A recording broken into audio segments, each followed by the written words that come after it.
শরৎ আকাশে আজকের ওয়েদারটা কিন্তু অনেক সুন্দর, তাই না? তো আমরা সবাই চাই যে পুজোর সময় ওয়েদারটা যেন খুবই সুন্দর থাকে এবং আমরা প্রচুর ঠাকুর দেখতে যেতে পারি এবং প্রচুর আনন্দ করতে পারি। আজ হলো মহাসপ্তমী। মহাসপ্তমীতে সবাইকে জানাই অনেক অনেক ভালোবাসা এবং সাদর আমন্ত্রণ। আজ কিছু কথা তোমাদের সাথে শেয়ার করি, যেটা আমার মনের মধ্যে এখন চলছে। খুবই অস্বস্তি হচ্ছে, আমার কিছুই ভালো লাগছে না। পুজোর সময় ভাবি কি প্রচুর আনন্দ মজা করব, তাই না? কিন্তু দেখো সকাল থেকে মনটা ভীষণই খারাপ, কিছুই ভালো লাগছে না। তার কারণ জেঠু শ্বশুর মারা গেছে, তাই আমরা অসুর এবং পুজোও দিতে পারবো না।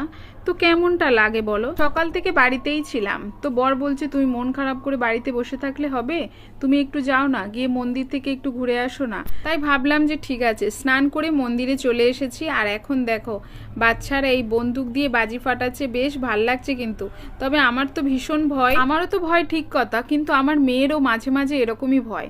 তো আজকের হঠাৎ বলছে মামা দেখো ওরা কিন্তু বন্দুক দিয়ে বাজি ফাটাচ্ছে, আমিও কিন্তু ফাটাবো, পাপাকে নিয়ে আসতে বলো। তো ওর ভয় লাগে বলেই কিন্তু ওর পাপা নিয়ে এসে দেয়নি, জানে ভয় পায়, ফাটাতে পারে না, কান্নাকাটি করে। তো আজকের এদেরকে দেখে মেয়ে বলছে যে মামা আমিও বাজি ফাটাবো, তুমি পাপাকে নিয়ে আসতে বলো।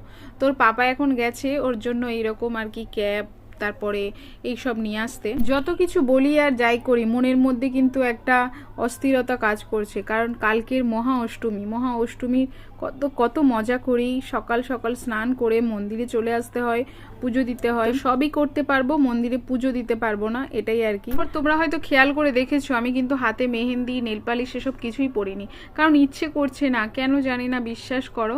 তো কিছুই যেন ভালো লাগছে না। তোমরা অনেকেই বলেছো যে দিদি জয়নগরের ঠাকুরটা তোমার মাধ্যমেই দেখতে চাই। তো অবশ্যই আমি তোমাদের কথা রাখবো এবং আমি সব জায়গায় গিয়েই তোমাদের ঠাকুরগুলো দেখাবো।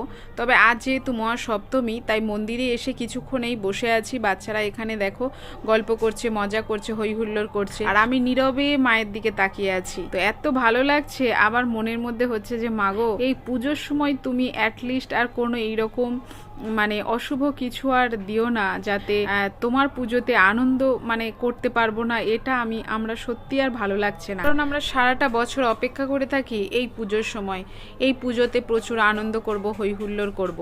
তো এই সময় যদি এইরকম বাধা বিপত্তি পড়ে, তাহলে একদমই ভালো লাগে না, সত্যি বলছি। তো চলো যাই হোক, এখন দুপুর হয়ে গেছে আর আমি এখন বাড়িতে যাই, গিয়ে রান্না বান্নাটা কমপ্লিট করি। পুজোর এই 5 দিনের মধ্যেই কিন্তু 2 দিন নিরামিষ খেতে হয়, ষষ্ঠী আর অষ্টমী।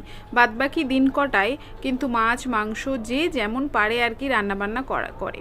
তো আমাদের কিন্তু এই 5টা দিনই নিরামিষ, কারণ আমরা আঁশ খেতে পারবো না। আমার মনের কথা তো বললাম, তোমরা বলো ভিডিওটা কেমন লাগলো।